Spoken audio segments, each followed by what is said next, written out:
Back in studio with the fellas as we assess this rematch of Super Bowl 59. Two teams that we have on the inside track to Super Bowl 60, but so much to work on between now and then. And when we look for a turning point in a football game, B-Mac, sometimes it's easier to find than others. My eyes go to that Travis Kelce moment down around the goal line. How costly was that for KC in the end? It's very, very costly. I mean, having turnovers surface is always a costly thing, but to have a turnover in the red zone, it feels like double. It feels like two turnovers because you have an opportunity to put points on the scoreboard. Worst case scenario, you're kicking 3 points. Best case, you're scoring 7 points. But when you have turnovers in the red area, you take points off the scoreboard for yourself and you allow the opposing team to put points on the scoreboard. And that wasn't the game-defining play, but that was a massive blow for the Chiefs in terms of them not winning this ball game. That was a makeable throw and catch. And that's one of the things I've always praised the Kansas City Chiefs with offensively. They make the routine plays happen routinely. That's a routine throw, that's a routine route, that's a routine catch. But unfortunately today, it didn't happen routinely. And the Eagles, they're the wrong team you want to give extra possessions to because usually they cash in. Yeah, no doubt about it. That was a bad drop by Travis in the red zone, especially during that time of the game. We can't have those type of mistakes in the red zone because how vital that moment was. What that did for the Philadelphia Eagles was it kept points off the board, it killed time, and eventually, ultimately helped them win the ball game like you just said, you cannot give the Philadelphia Eagles any extra time because you got the tush push, you got Saquon Barkley. Then you got the tush push again. You got the tush push again. You know what I mean? So they in that moment, Travis have to make that catch. And it's 13-10. Philadelphia is leading in that moment. There's 13 minutes left in the game. So each team maybe talking 2 possessions each that is remaining. But going in right there, let's say that the ball just goes on the ground. It's going to be 3rd and 6 from the 6. Whether you get in or not, you can tie the football game. That is a chip shot field goal where it is now 13-13. So we're talking, you can talk about what was the difference in the game? It was 3 points. So that absolutely cost him. And you go back to last week where Travis Kelce, he owned it after the fact, but running into Xavier Worthy, they didn't have Xavier Worthy today. Yeah. Because of Travis Kelce running into him, not getting his depth, the correct depth on the right route in that Friday game in Brazil. So 2 costly mistakes by a veteran on that team who otherwise should be better. He raised his hand on that Worthy moment. I'm sure he'll raise his hand on this one because that's the zone beater sit-down stuff that he has made a Hall of Fame living off of. In this case, off of his hands and into the hands of the defense. Super Bowl rematches in the game to follow. Now 8-2 the way of the previous winner.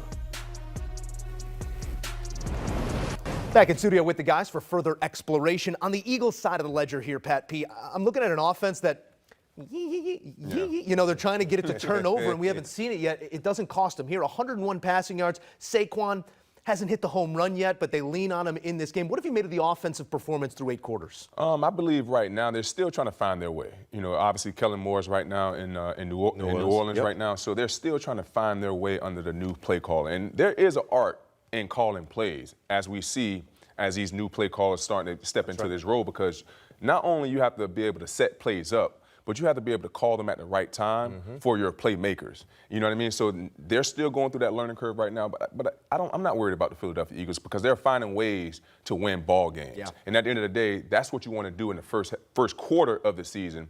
Just find ways to win ball games, get in your groove. Now in that 2nd, 3rd quarter, 4th quarter of the season, now you're rolling, and let's see what happens in the playoffs. 18-1 their last 19, 16 in a row when Jalen Hurts is the starting quarterback. We could nitpick the how, the where, the why, and the when. They've yet to be beaten in quite some time here now. And, you know, you go back to last week against the Dallas Cowboys, and Jalen Hurts, he took what the defense was giving him, right? He said, all right, you're going to let me go run, and you're going to turn your backs to me, so I'm just going to go run and get it. Today, Steve Spagnuolo and the Kansas City Chiefs defense, they didn't let him do that. He had 9 attempts for 15 yards, right? And so they were going to ride Saquon Barkley. Jalen Hurts is just not going to make a mistake. I think we have seen enough from Jalen Hurts, really the last 2 years especially. His mindset is by any means necessary. Yeah. That man right there smiling at you does not care if he wins the NFL MVP or not.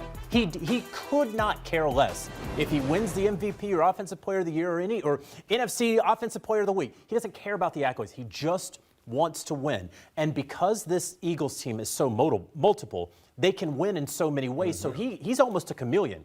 right? Whatever you need me to take on, I will do it so long as we emerge with a W. And so far, they've done it twice. They play what I call a crock pot offense. It's a slow process, but it's very, very effective, right? It takes time. It's almost boring to watch, but it's so effective. And to Joe's point, when you look at the pedestrian numbers from Jalen Hurts, he still made the timely plays, right? He took what the defense was giving him. Remember the last time these two teams faced off in the Super Bowl?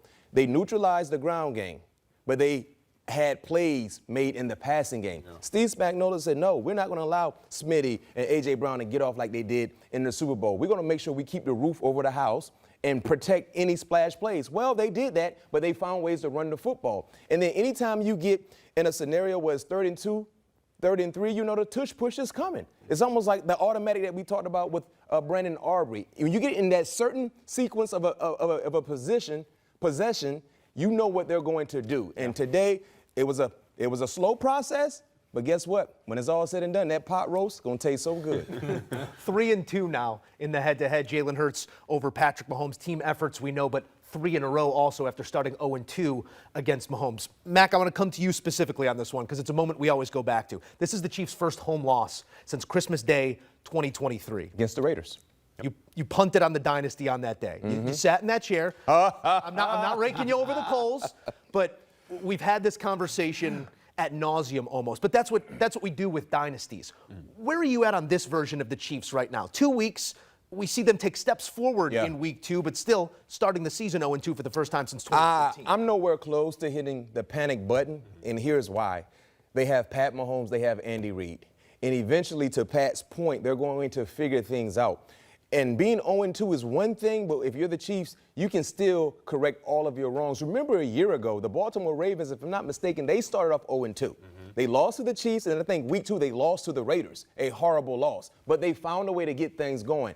I have the same viewpoint with the Chiefs, and I think they're going to correct their wrongs. Now, I'll tell you this much now. I'll recant my statement if they lay down to the Giants next week in Meadowlands. Now you really got to reassess everything. Call on the punt team again? No question, but right now, they're okay. You know, when you're the Kansas City Chiefs, even though they didn't hoist the sticky Lombardi, you're getting every opposing team's best effort because of the success you've had throughout this potential dynasty that you were in the midst of. Down your top 2 receivers in this game. Throw into some guys that you need to make plays. You obviously need your star tight end to make more plays, but do you share that sentiment?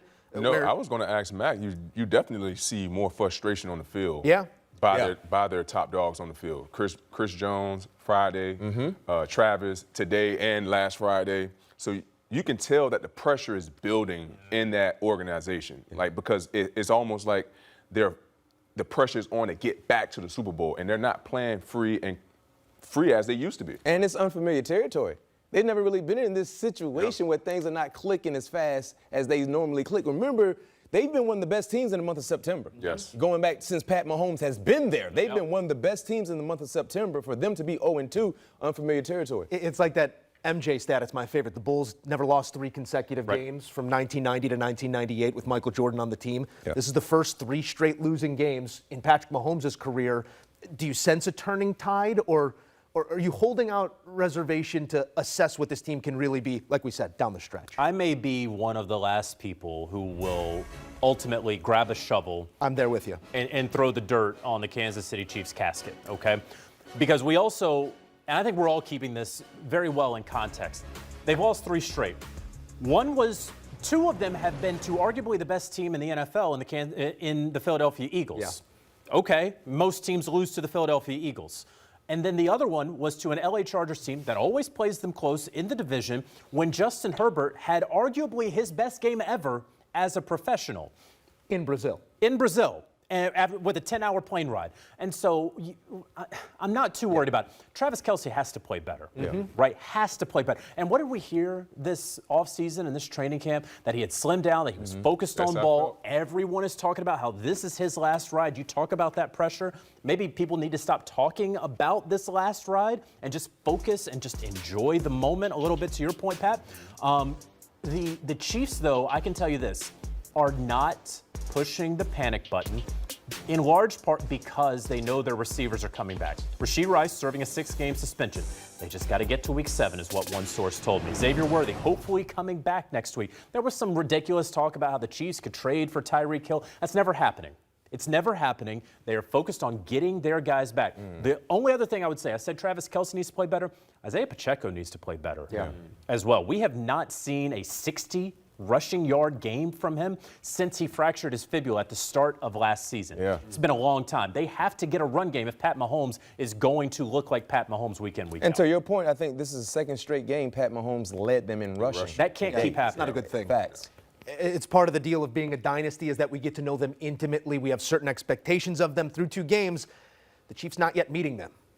More to come here on CBS Sports HQ as we got highlights and reaction from across your evening slate. As for that home win streak, just one shy of what would have been a franchise best 13-12 dating back to Christmas of 2023, and we start a streak anew with the Chiefs having a bounce back.